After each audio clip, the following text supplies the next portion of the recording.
Hier, le gouvernement réfléchit à la possibilité d'interdire les listes de Dieudonné, candidats aux élections européennes. Est-ce possible? On vous demandera votre point de vue. A priori, non. Et d'ailleurs, quand on écoute bien Claude Guéant, il était sur Radio J hier, il dit le gouvernement réfléchit à l'interdiction des listes de Dieudonné aux européennes. Il ajoute tout de suite après ceci. Écoutez-le.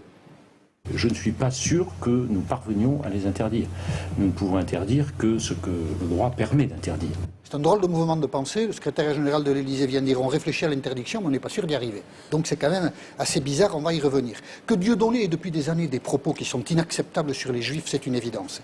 Qu'il ait des attitudes proprement écœurantes aussi, regardez, décembre 2008, au Zénith, il fait monter sur la scène Roger Forisson, qui depuis 40 ans passe son temps à dire que les chambres à gaz, ça n'a pas existé. Donc évidemment, Dieudonné a été très loin dans des choses inacceptables. De là à l'interdire de participer à une compétition électorale, c'est autre chose. Dieudonné a été condamné par la justice française. Par exemple, en 2007, pour des propos qu'il a tenus, il disait que la Shoah, c'était de la pornographie mémorielle. Bon, très bien. Condamné. Il a été condamné aussi pour des propos qu'il a tenus en 2004. La justice a réputé ses propos insultants pour les Juifs. Très bien. Mais il n'a jamais été déclaré inéligible. Dieudonné, quoi qu'il dise, quoi qu'il fasse, peut se présenter à des élections. Il faudrait que pendant la campagne, il tienne des propos qui tombent sous le coup de la loi, ou bien que son matériel de campagne, lui aussi, puisse être réputé dangereux, susceptible de porter un trouble à l'ordre civil. Pour qu'on envisage d'ailleurs la destruction du matériel plutôt que l'interdiction de candidature.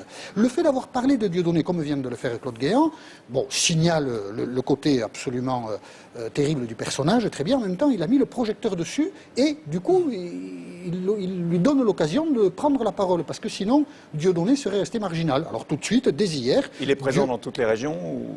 Alors normalement dans une seule, l'Île-de-France, parce qu'il fait beaucoup de baratins, il dit qu'il va être présent dans plusieurs régions. C'est difficile d'avoir des candidats, difficile d'avoir de l'argent pour avoir des candidats. Donc Île-de-France peut-être, ailleurs sûrement pas. Et écoutez Dieudonné déjà dès dimanche, écoutez-le, il répondait à Claude Guéant.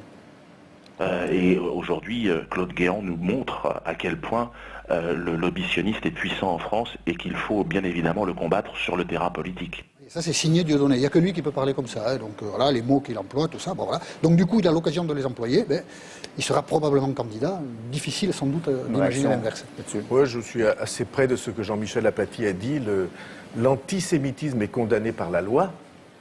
Les propos politiques aussi insupportables qu'ils soient, on est un pays où c'est encadré par la loi et par les juges. Et enfin, cette déclaration du secrétaire général de l'Élysée, c'est une manière de le mettre en scène. Jean-Michel, un bonus?